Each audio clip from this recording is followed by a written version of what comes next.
Hello everyone and welcome to Ella's ranks every single boss in Final Fantasy VII Remake Intergrade from easiest to hardest. This includes all bosses in the Final Fantasy VII Remake, as well as the Intermission DLC. It's been a while since I've done one of these, but as always, credit goes to the father of boss rankings himself, Sunburned Albino. He is without a doubt one of my main inspirations for YouTube, and I'm going to leave his channel and boss ranking playlist linked in the description below. There are a few repeat encounters between Intergrade and the main game, and all of these bosses were fought on hard mode without Gotterdama Rune, Refocus, or Aerith's Planet Protection Limit Break. There are a lot of bosses on this list, so expect very short sections for each boss. All of the summon bosses were from the Shinra Top Secrets missions, so let's go ahead and get into it. Number 39, Fat Chocobo. The easiest boss in Final Fantasy VII Remake is the Fat Chocobo. This boss literally just sits there and dies.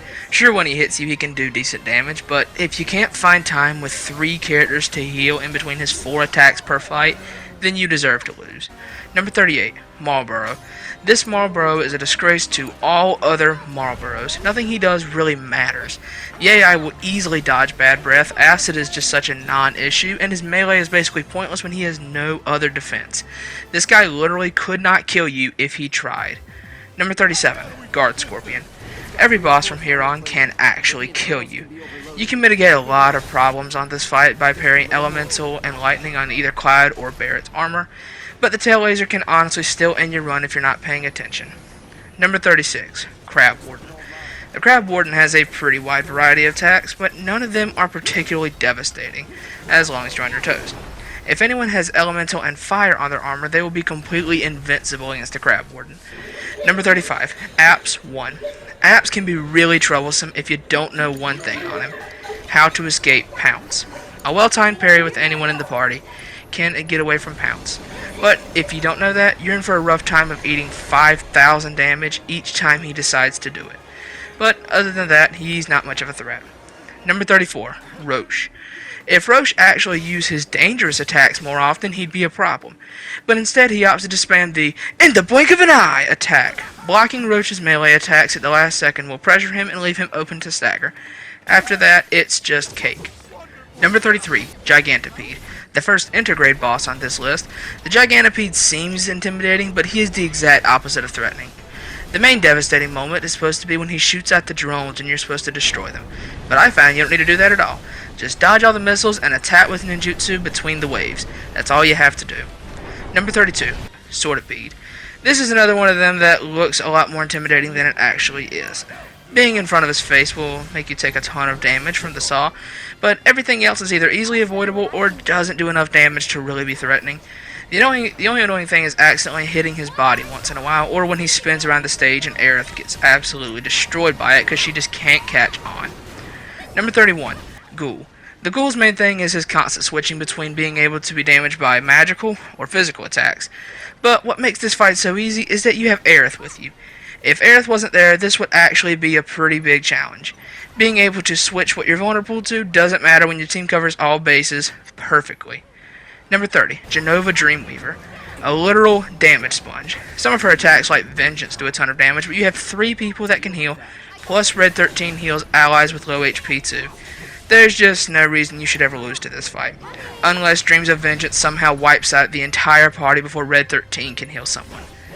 Number 29, Projector. I'm not even sure this is a boss fight, but it's a unique encounter that doesn't happen anywhere else in the game with a pretty cool system to it. Killing the Diabolic Creation leaves the Projector open to attack. However, it's very unlikely you'll kill the Projector in one go, so you have to fight the Creation at least twice most of the time, and he can do tons of damage on several of his attacks. All I can say is spamming ninjutsu always works in Intergrade. Number 28, Rude. Rude is admittedly a very simple fight. Break his guard with magic, then whack him.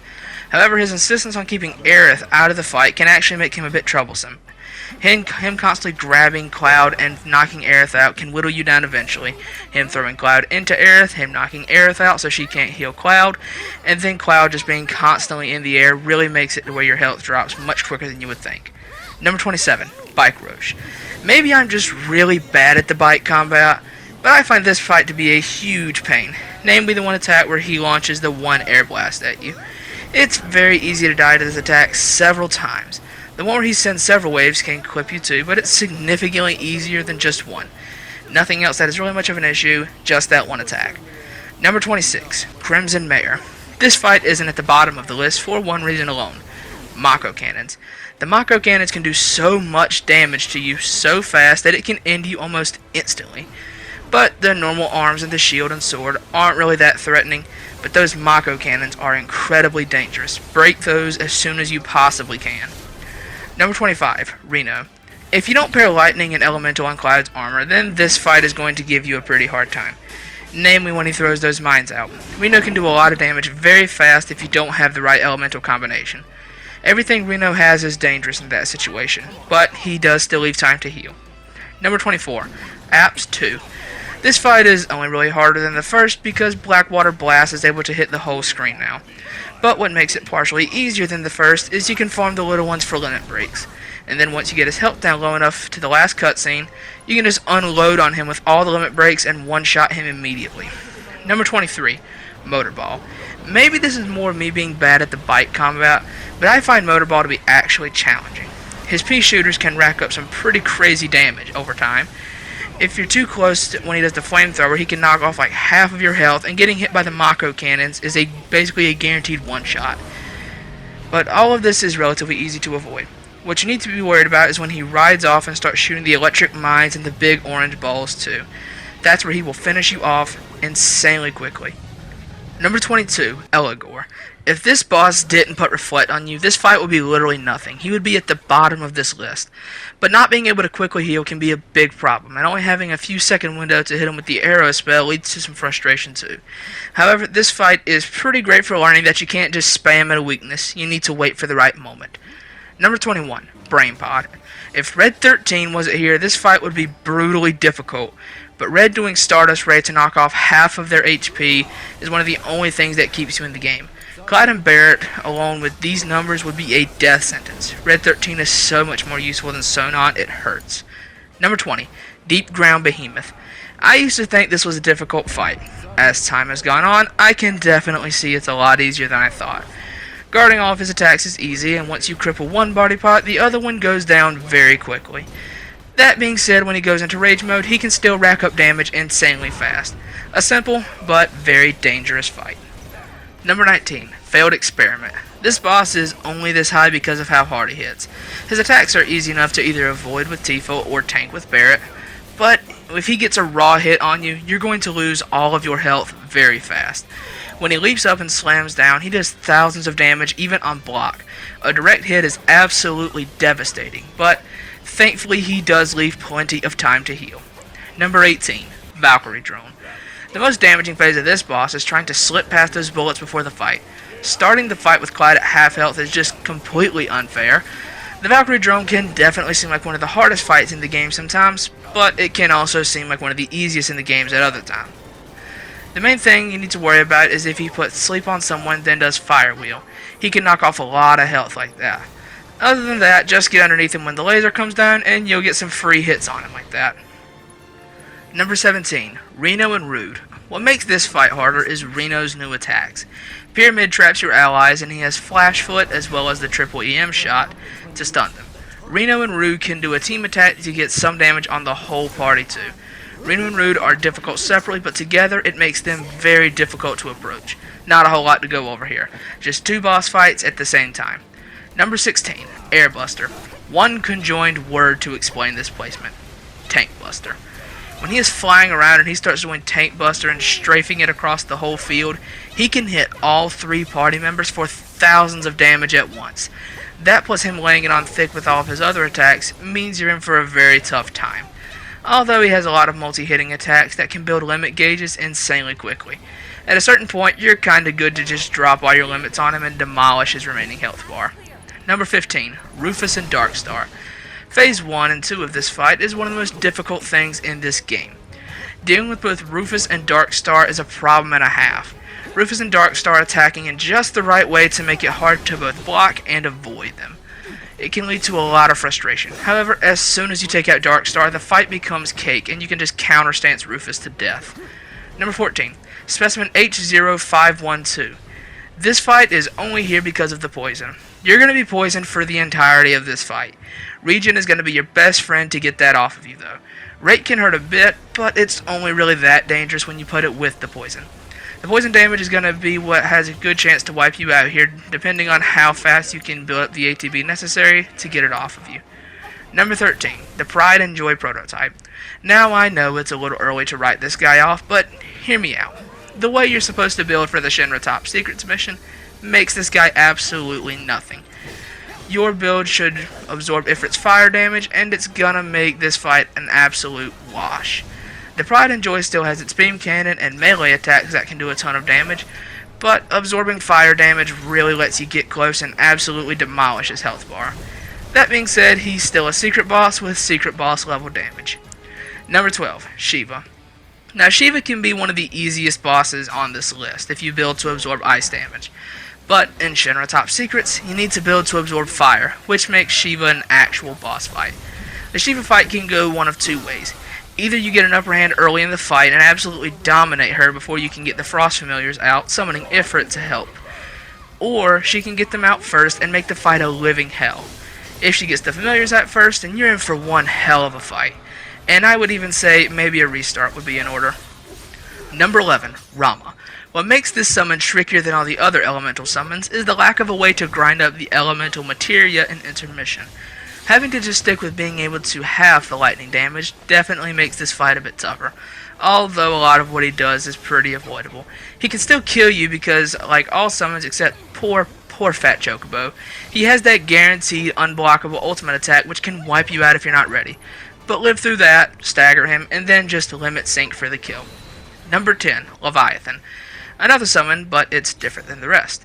No elemental weaknesses to exploit. Leviathan is a non-elemental summon, which means that there is no way to absorb her damage or deal extra damage to her. Leviathan's most dangerous attack is definitely Spinning Dive. This attack does over 1000 damage on block, and she does it several times in waves. Other than that, Tidal Wave is her strongest attack, which can still kill you if you're already at a lower HP than 6000. Number 9, the Arsenal. The Arsenal is a boss that can only really be a huge threat for one reason: Cry Havoc. This one-shot attack can only be stopped at the end if you manage to kill him. And that's really only likely if you save your limit for this part. If you use your limit break with Barret earlier in the fight, you're going to have a much harder time killing him here. This is another boss where Red 13 shows how much better he is than Sunon because Stardust Ray builds his stagger when he's pressured insanely quick. Number 8, Nero the Sable. This is where the bosses get serious. Nero is an insane boss with a lot of different attacks and tricks, but his main thing in his final phases, if he gets any kind of hit on you, he starts to drain your HP, and being constantly hit means you're losing extra HP. The HP from the attack plus the draining. Not to mention Nero just having nearly a dozen threatening attacks, not including the draining. Sunon is going to be dead the entire time of this fight. Number 7, Hell House. The Hell House is a well-known boss at this point and is responsible for many rage quits. You have to have a materia build that can cover all bases for this. You have to have all of the elemental materia with stuff to heal fast, stat boosting materia, parries, and everything. The Hell House is a tough fight with a lot that goes into building for him. All of his attacks can do big chunks of damage, and he can only really be hurt when not in God House mode. Not to mention the Sweeper and Cutter joining in, but luckily the Hell House will kill them himself most of the time. Number 6, Whisper Harbinger. I don't know the Power Ranger Whisper's specific names, so I'll be referring to them as they actually are. Red is Kadaj, blue is Laz, and yellow is Kazoo. So if you're like me, Cloud is going to focus on Kadaj, and you'll let your teammates deal with Laz and Yazoo.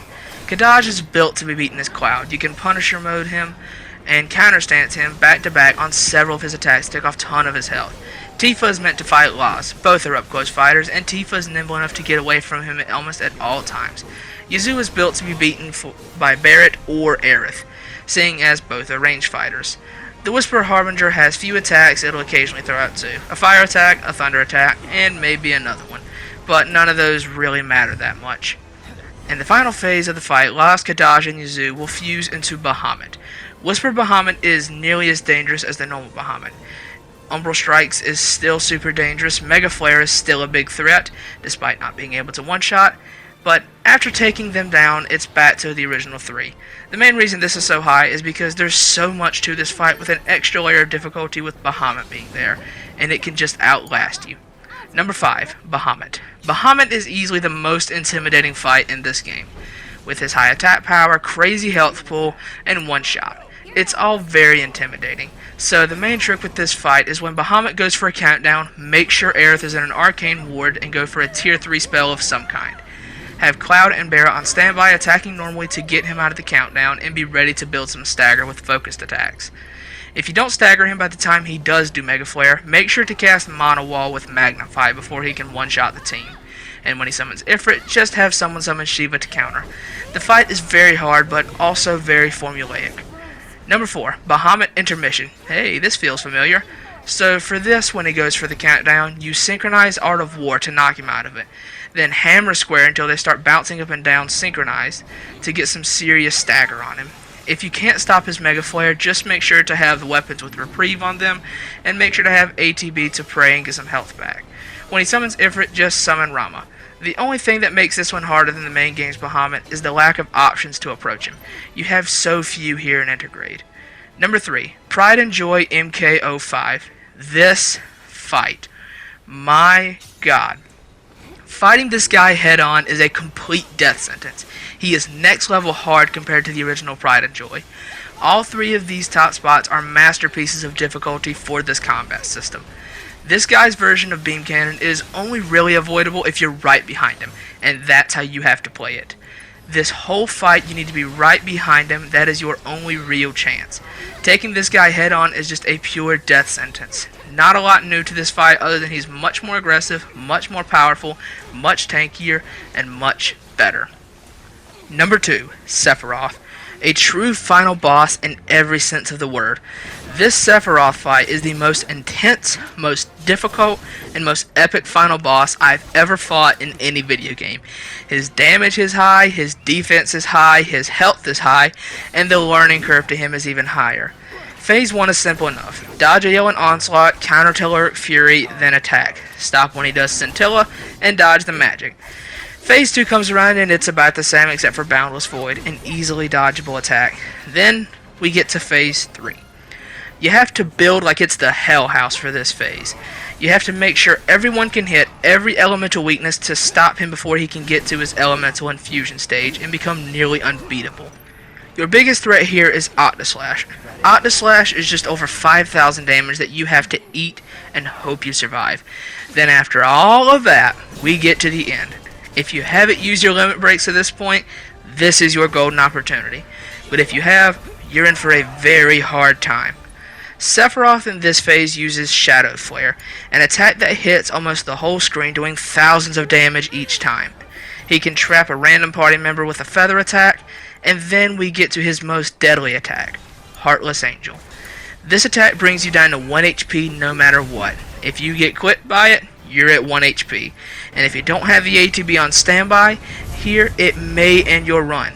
And if he somehow manages to finish his countdown, Meteor is an insta-death with no defense. You just lose. Number 1, Weiss the Immaculate. The hardest boss in this game is without a doubt Weiss the Immaculate.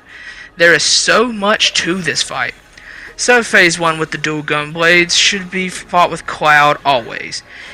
He has a normal melee attack that if he lands, he will follow up with some bullets. He has a normal shooting attack which should be blocked. And as for his unblockables, he has Evisceration. Failing to dodge this means he will follow up with Obliteration, taking off tons of health. He has Stab, which Cloud can avoid just by dodging toward him at the last second to hop over him. Then there's Crosscut. Failing to dodge this means he will follow up with another Crosscut. He's open after all of these attacks. After a while in this phase, he'll switch over to his Azul phase, and Aerith should deal with this by herself. The only problem here is when he regenerates his stagger though. But after a while here, he goes back to the gun blades, and then it's time for a one-shot. Immaculate End. As soon as he switches back, Magnify and Barrier immediately to survive it. After that, it's back to the Azul gun, but after a few seconds of that, he switches again. And this is when he is at his most dangerous. He goes into his Rosso phase. In this phase, almost everything he has is unblockable, and the only way to even stand a chance is to switch over to Tifa and slide around and wait for him to be open after any of his attacks. If you don't do that, he'll kill you insanely fast. And once he's done in the Rosso phase, he'll go back to the Gunblades for a bit before doing Immaculate End again. Survive this the same way, and then he'll go back to his Rosso phase for a while. Survive that, and he'll go into Azul phase, loop back to Gunblades, and Immaculate End one more time. Then he'll stay in Gunblades for a bit, and repeat this entire cycle over again. Weiss is next level hard but doable. Just don't bring Barret, whatever you do. Anyways, that's going to be the video. Let me know what you think. Do you agree with my list? Did I get something wrong? Let me know in the comments. Drop your list down below if you want to. I would love to see what everyone else thinks. Anyways, thank you for watching. I hope you enjoyed. As always, again, I always give credit to the father of boss rankings, Sunburned Albino. He did it first, not Democracy, and he does it best without a doubt. Don't forget to go watch his stuff, like and subscribe to him, and if you don't mind here, like and subscribe and comment. My name is Carmen, but I go by Ellism on YouTube. Thank you so much for watching. Y'all take it easy.